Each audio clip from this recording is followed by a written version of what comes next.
Now you say, what about the head? Well, the head has a little significance because you can't be an idiot. You have to learn how to do what we call rational, quantitative, and qualitative thinking. And so the head is sort of like the tail of the animal. You know why animals have tails? Does anyone know that? Balance. Balance. That's right. So the head is a balance. That's all the head is. What we've done is we made the animal the head and the tail the heart. And we keep, what was that great movie years ago that, what was it? Wag the Dog? Yeah. Yeah. It was about the politics, wag the dog. Well, that's what we're doing. And we're letting the heart wag the head. And it doesn't work. You've got to do the opposite. You've got to get balance in your life. Now, you've got to be the B word for all of this. It's called brave. Because everyone else is going to tell you you're wrong. Everyone else is going to tell you that it's not right.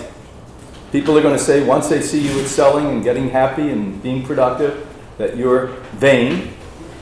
That when you have really strong opinions because you live them, not because you believe them, because you live them. Again, authenticity is not about what you know, it's about what you do. You follow that? People are not going to be happy because we have too few examples in this very ill world that we have of authentic people telling the truth and fulfilling their life. And every time they do, it's like my good friend, the comedian Dick Gregory said, they're going to start throwing stones at you and call you eccentric. Do you follow? Now, how many of you purport you're Christians here? Well, they hung your leader on a cross, by the way, because he was authentic, telling the truth, and was fulfilled at that. Matter of fact, I don't know of any leader that was authentic, told the truth, and was being fulfilled in their life that didn't get a whole load of crap from all the unconscious, mental users, heartless human beings that surround us. So what, by the way, are we attempting to do by pursuing a title of health educator? What are we supposed to be educating? Who are we supposed to be educating? Yes? No, yourself. Again, you are a self-reliant entity. Everything you do is about you, like it or not. Now, you can either buy that now, most of you at a young age, and get that, or you're going to think you can affect other people. You're going to think you're affected by other people. You're going to think you can make a difference. And none of that matters. The people who make a difference don't care about that. What they do is they fulfill their life and do exactly what turns them on, because that's when they are incredibly good at what they do. Do you follow? You think the greatest singers are singing for you? You're paying them. They make money so you can pay them just so they can have more fun. Do you follow me? You think the greatest athletes are thinking about you? No way. Wow, I'm being paid. I can sustain, I can feed my children and my husband and my wife, and I can be an athlete. Do you follow? This whole concept of externalization is a very bad concept that has kept humanity at bay from itself. Do you follow the difference what I've just said? It's kept humanity away from humanity, and humanity is living where? In the heart. Humanity is not living in the head. Humanity is living in the heart. Now, what is the difference between a person who's living in a humane way and a person who's living in an intellectual way? Just stop for a minute before you try to think of that. And tell me what that would feel like. What would a person living authentically feel like versus a person who's cerebral feel like? Think about the people you know. Cerebral people, know a lot, talk a lot, blah, blah, blah, blah, blah, blah, blah, blah, blah. And people who feel a lot. One is living in their truth and one is living a lie. That's right. And who's affecting you and how are they affecting you? Are you suspicious and suspect of a person who's in a calculating way, regurgitating, so they create a persona of pretense? Or are you affected by the person who touches you? That's what we said before about the person who has found their authenticity, has that truth resonate with them, and can attract the listeners to them. Whereas more cerebral people revivals judgment and anger that spreads onto other people and leads other people to not attend to them. But do you hear what she just said? And she got this right. What she said is that heartfelt people who are fulfilling their existence attract like-minded people to them and change the world. Cerebral people are disconnected from other people and, in fact, furthering the separation, segregation, hatred, prejudice, ism that we all endure in this world. Do you follow? Can you imagine we still have a world where we're saying in the majority of the cases that women are not equal to men, that blacks are not equal to whites, that Jews are not equal to Christians, that Muslims are the worst, that Buddhists are insane? We still have a world like this. Now why? Because people are not living authentically. If they were living authentically, they'd be so happy they'd want to share that with everyone else. If you're happy, you want everyone to be happy. Sadly, when you're unconscious, sad, and cerebral, you want everyone to feel your pain. Give it to them.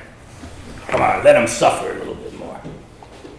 And people step on top of one another and walk on top of one another and think they're elevating themselves, rather than elevate themselves and carry everyone else along with them. And that's what I need to tell you as health educators. So as we embark on this, and the dream I had back in 1980 when this all launched out is to get people to just come back to who they are and to express themselves in the way that they feel best to express themselves. Not to gain anything, not to impress anyone, but to fulfill their lives. And if we did that, you would be following the steps of every great leader, teacher, religious and spiritual guru in the history of humanity. Because that's all every one of these people have said to you. And by the way, they're right. We don't have to reinvent the wheel. The other 99% of the population that's manipulating greatness for their own good and vested interest. I'll stop so you get what I just said. The other 99%, many who purport that they're spiritual leaders, leaders of humanity, okay, they are literally 99% manipulating the words and thoughts of greatness for their own good. Because they're still thinking that their fulfillment is to gain matter, not to gain self. And when you're searching to gain matter, what do I mean by that? Matter. Materialistic goods. Yeah, it's good. The next car. It's good. Yeah. You are thinking, living, and working at a very, very low level of heart.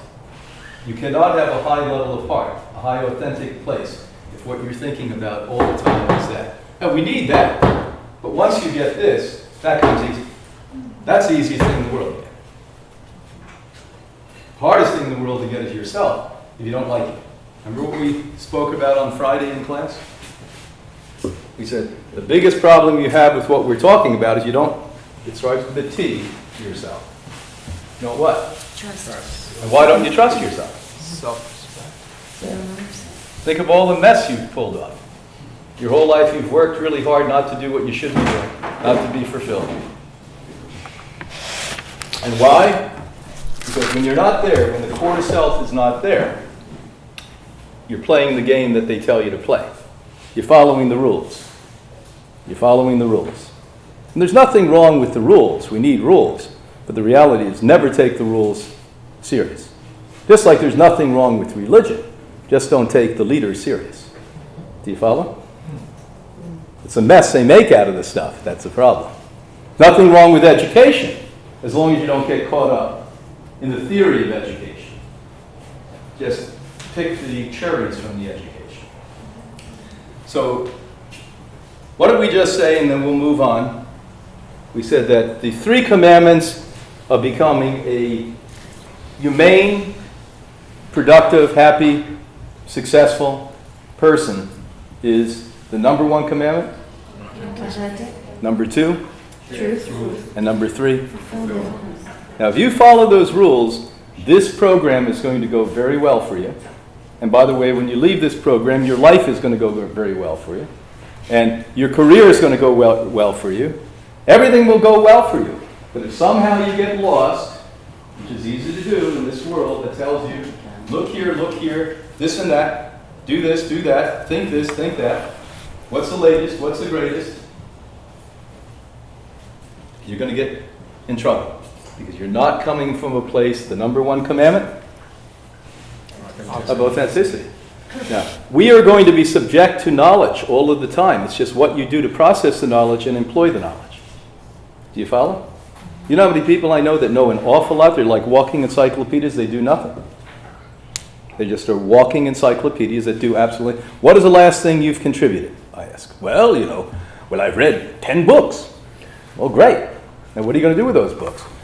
Probably now I can read another 10 faster. You follow? I've gone to the Hippocrates health program. What are you going to do with it? What do we always say at graduation? Now the real challenge occurs.